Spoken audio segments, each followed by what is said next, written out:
Jamais sans la grâce, une dévotion matinale qui vous connecte à la pensée de Dieu et vous donne la provision du ciel au quotidien.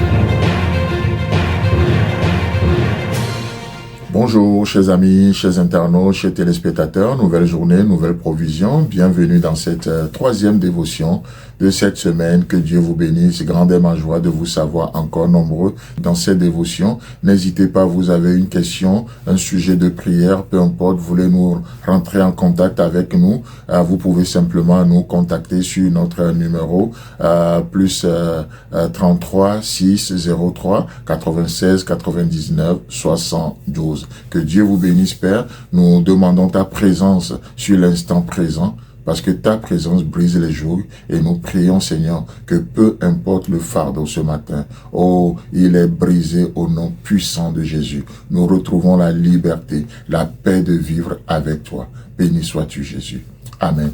Alors, chers amis, chers internautes, pour continuer, faire un pas de plus comme promis sur cette série de la moquerie ou des moqueurs que Dieu appelle à la repentance, comme on a vu hier, n'est-ce pas? Dieu dit jusqu'à quand? Ça veut dire quoi? Ça veut dire que nous tendons vers la fin. Nous tendons vers la fin. Et si tu n'as pas donné ta vie à Jésus, c'est le moment. C'est le moment. Voyez-vous, on ne sait pas encore combien de temps il y a devant nous. C'est vrai, des gens se lancent dans des pronostics, dans des calculs, d'experts, mais peu importe. Mais on sait une chose, nous tendons vers la fin plus que jamais, plus que jamais. Et Dieu dit, jusqu'à quand? Jusqu'à quand allez-vous attendre encore? Jusqu'à quand? Proverbe 1, le verset 22. Jusqu'à quand, stupide, aimeriez-vous la stupidité? Jusqu'à quand les moqueurs se plairont-ils à la moquerie et les insensés haïront la science? Apprenons la sagesse. La sagesse, c'est de s'approcher de Dieu. C'est de chercher à connaître Dieu pendant qu'il est encore temps.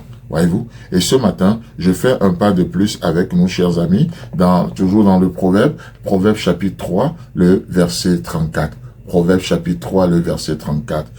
Il se moque, voilà, il est question de Dieu, il se moque des moqueurs, mais il fait grâce aux humbles. Waouh! Dieu se moque des moqueurs.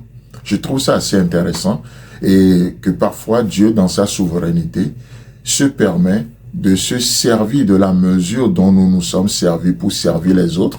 Dieu se permet de se servir de la même mesure pour nous servir. Et c'est là que nous apprenons comme ce que ça fait. Je reprends encore ça une fois. Dieu, dans sa souveraineté, parfois se permet de prendre la mesure dont nous nous sommes servis pour servir les autres, pour mesurer les autres. Il se permet de prendre la même mesure pour nous mesurer, pour nous servir. Et c'est ce que certains appellent simplement le karma, la loi de la nature. Dieu, dans sa souveraineté, se permet ça. Et c'est ce que le verset là nous dit. Il se moque des moqueurs. Pour que le moqueur puisse comprendre ce que ça fait, la moquerie. Voyez-vous? Et ce qui est beau, la suite du verset dit, mais il fait grâce aux humbles.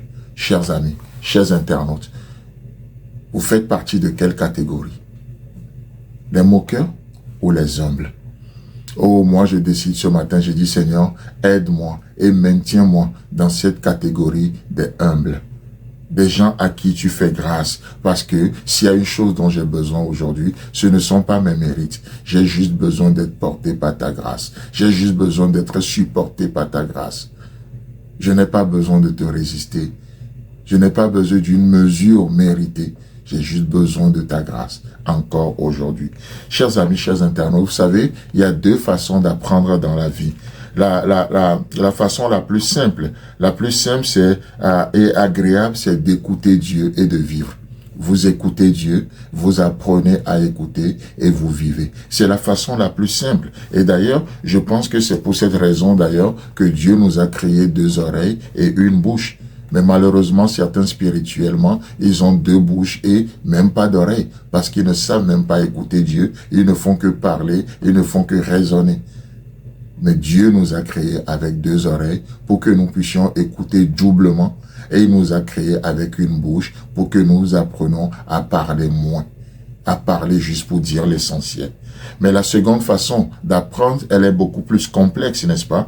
Et c'est la façon la plus douloureuse. C'est d'apprendre au travers de l'expérience. C'est d'apprendre au travers de l'expérience douloureuse de la vie. Et Dieu dit non. Il veut faire grâce à quelqu'un ce matin, aux humbles. Jacques chapitre 4, le verset 6, il accorde au contraire une grâce plus excellente. C'est pourquoi l'Écriture dit, Dieu résiste aux orgueilleux, Dieu résiste aux moqueurs, mais il fait grâce aux humbles. Chers amis, chers internautes, quelle est votre catégorie aujourd'hui? Que Dieu vous bénisse. Si vous avez aimé cette émission, parlez-en à vos amis. Parlez-leur du message de la grâce et de ce qu'il fait dans vos vies. Pour un sujet de prière, une question ou pour devenir partenaire, contactez-nous au 00229 94 75 80 20. Que Dieu vous bénisse et à la prochaine. En attendant, pensez avec Dieu.